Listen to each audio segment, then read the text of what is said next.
Now, over the last 3 years, I've made a lot of new friends, people that I never thought I'd ever have the opportunity to meet. I've had the opportunity to meet. I've made friends at the federal level, state level, at the local level. I've met volunteers that I would have never have met otherwise, and feel so blessed to have been touched by so many good people. But today I have the distinct privilege of introducing to you Miss Libby Turner. Libby Turner was a federal coordinating officer for FEMA that worked with us very closely in helping us get our schools back online again. And the thing I would tell you about Miss Turner, if you wouldn't mind go ahead and coming up, Miss Turner, I was really excited when she came to town, and I believe she was here on Thursday after the tornado and started working closely with us shortly thereafter. She has a unique gift.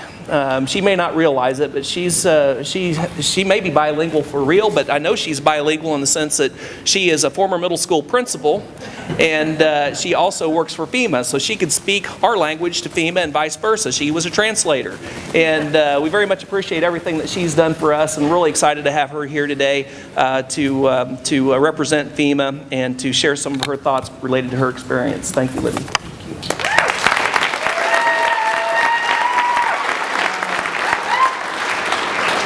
Well, good morning. Thank you. It is truly my honor to be here.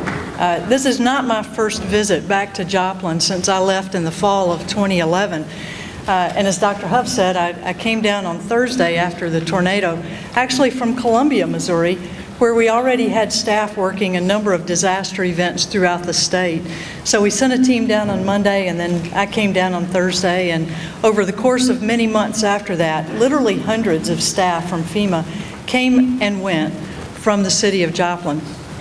And I will tell you that not only is it not my first visit back, but you've had other FEMA folks here, right? We've kind of been in and out, and I think there are probably two reasons for that. I think one is that even though we work for the federal government, we're still people. And I have never been in a community, and I've been doing disaster work for almost 25 years, both with the Red Cross and FEMA, across the United States and its territories. But never in my career have I been as deeply or meaningfully impacted by any community as I was by Joplin. And I would tell you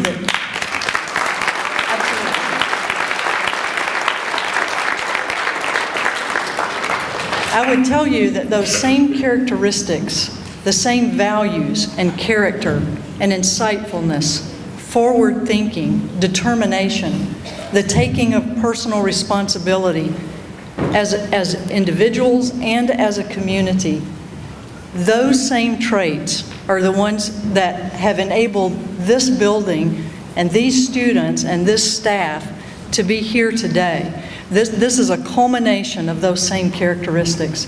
And I'll tell you that I've talked with a number of our staff in the years since the Joplin event, when I've met them in other places, Kentucky, Alaska, Nebraska, South Carolina, and almost without fail, the first thing we'll talk about is Joplin. Not their family, not how have you been, but how's it going in Joplin? What do you know? What do you hear?